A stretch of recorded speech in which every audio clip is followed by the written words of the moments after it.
Chelsea versus Arsenal tomorrow. Pochettino's coming out with a lot of enthusiasm and a lot of positive vibes. Are we ready for this challenge? Are Chelsea ready to beat Arsenal and make a statement? We're going to break the game down. We're going to get into the little details. We're going to cover what Pochettino said. And all of you need to get amped up. Because for me, this is the biggest game of the season for Chelsea. Welcome to the Kavkas View. Today's video is an insightful one. Today's one I'm very passionate about. Guys, there are a few games every year that I look at when the fixtures come out. Chelsea versus Arsenal, home or away, is one of the first. Reason being, I don't like them. I'll be brutally honest. I don't like Arsenal. Growing up, we were slapping them up all the time and their fans couldn't handle it and I loved it. And all of a sudden now, across the last 2 years, they've got the better of us. Consistently got the better of us. So today, I think we need to talk about how Chelsea are going to get back into the good books. Since Baku, a little bit, Chelsea have lowered their standards and I don't like it. We're going to break it down. You know the schedule. But before we get started, I need you lot to do me a message. I need you lot to hit the like button. We need 1,000 likes for the good omen for tomorrow. I need you lot to subscribe because you clearly are going to enjoy the content. You made it this far. And finally, a lot of you have said to me, Alex, I need you to start collabing with people. Alex, we need to have a little bit more videos. Alex, come on, join up with the other YouTubers. Well, it's as simple as this. What have I done? I went on with Deluded Guna, the Arsenal fan. His YouTube channel is massive, around 50,000 subs. So what you guys can do at the end of this video, I'm going to give you a link where you guys can see the full preview where we sit down and we literally talk. Really honest, really open conversation. He is a top guy. In his comments, spam a little Alex Kavkas sent me, or Alex sent me, or a little pineapple, you know them ones. It basically lets him know that my fans are going across there to see him because, guys, we're a community. We need to support each other. And he is the best Arsenal fan account out there for me. I like what he says. I listen to him myself. So the fact that I worked with him, and it means a lot. Now, the first piece of news, injuries. Guys, Chelsea Football Club and injuries are notorious together, all right? Whenever it comes to any game, I hate injuries. Whenever it comes to Arsenal, I hate them even more. Reason being is, Reece James is fit. He's ready to go. And Pochettino said we will evaluate him. That means he's going to start on the bench. I'll be shocked. I'll be flabbergasted if he starts the game. Chile fit for the bench. Caicedo and Enzo ready to go. Apparently Caicedo only returned last night. He had the rest of the evening off. He came in. They checked him. He's ready to go. Enzo trained yesterday. Phenomenal news. However, some negative news is Chalobah's out. Broja's got an injury on his other foot now, not the one that recovered. He aggravated it when he was on international duty. And Carney Chukwuemeka is also under another rehabilitation program because they're assessing him and seeing how his knees are going to be. This is annoying because we finally got two strikers and now Broja's out. We finally got Carney back and some competition for that 8 role and he's out. Lavia's out and Kunku's out and I'm a bit frustrated. At this moment in time, I think it's important that all of us support the team tomorrow. And I think we get our players back. And Poch was really certain on that. Look, some of this is luck, but some of it we need to find out why and solve this very. He also very much said a few things that I was very impressed by. Pochettino said there are no excuses tomorrow. We need to go and win. We are Chelsea Football Club and I love that. Because for me, that's the attitude I have. Tomorrow, we don't go for a draw. We don't go for a loss. We obviously don't go for a loss, but you know what I mean. We go for the victory. We need to be prone to go and get our points. We need to win and we need to send a statement. He also said it's easier with the tough fixtures. The players don't need to get gassed up. The players are ready to play. And it's the challenge that everyone wants. It's the fans are involved. They're involved. And guys, the Stamford Bridge faithful need to make it an atmosphere to remember. We need to make the Arsenal players feel uncomfortable and our players need to know that we support them, and whether you're shouting at the TV and it goes through the screen, you need to get gassed up. And for me, the game's massive. I'm struggling to talk about it purely based on the fact that this game means a lot to me. A victory tomorrow, and I'm telling you, wait till the post-match because I'm going to be talking a lot of smoke.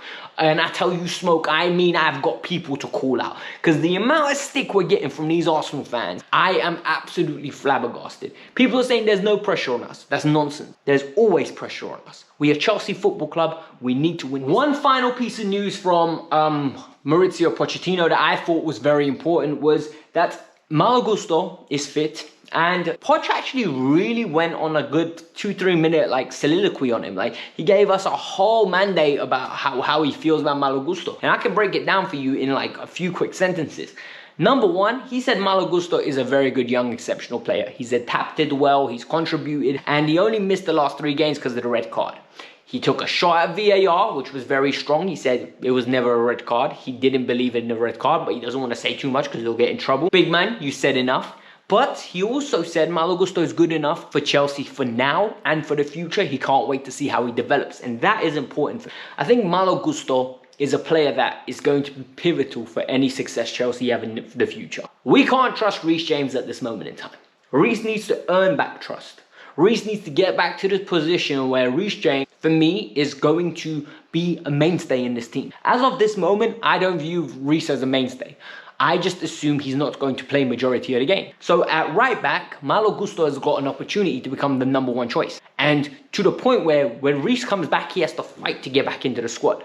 And a good performance tomorrow is a statement. A good performance tomorrow is telling the world, I'm here, estoy aquí, I am going to get us across the line. This is my position. I know you're the captain, but you're not taking it off me. And for me, the fact that Poch said we believe in him, Poch's man management is wonderful. I'm telling you now, Malo Gusto's most probably 5'11". He feels 6'8" right now. The way Poch bigged him up and the way I'm bigging him up. Let's get in. Finally, I was on the football terrace yesterday. I don't know if any of you saw, but I said some stuff that were highly controversial, and I don't understand why it was controversial. Everything I say, I genuinely do, because I'm one of those people that I don't like to make stuff for clicks and to make it up, okay? Everything I say on this channel, I believe it. I said I believe Badiashile is better than Gabriel. I would rather have him in my team. And people thought that was outlandish.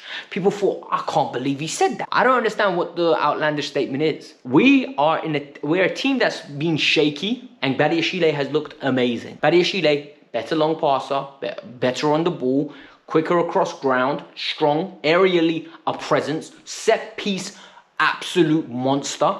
He is a player that is going to be at the heart of Chelsea's defence for years to come. People just don't rate him highly because he didn't cost £70 million. If he cost £70 million, the conversation about him would be completely crazy. But he's fit, and I don't know whether he's going to start. When he breaks into this team, he ain't leaving this team. I'm telling you that for free. Then, more importantly, we need to talk about the midfield. Because another thing I got cooked on was because I said, as a combination, as Drake would say, Caicedo, Gallagher is a better midfield three than Partey, Rice, and Odegaard. People were like, oh my God, what have you said? How dare you? How many games have they played together? Well, I'm going to ask you a question. How many games have Partey, Odegaard, and Rice played together? Like, the argument that how many games have they played together is nonsense, because by that logic, how many games have that combination played together? For me, Enzo is better than Rice and better than Partey. I think Caicedo is better than Rice, as good as Partey. And yes, I think Partey is better player than Rice. Simple.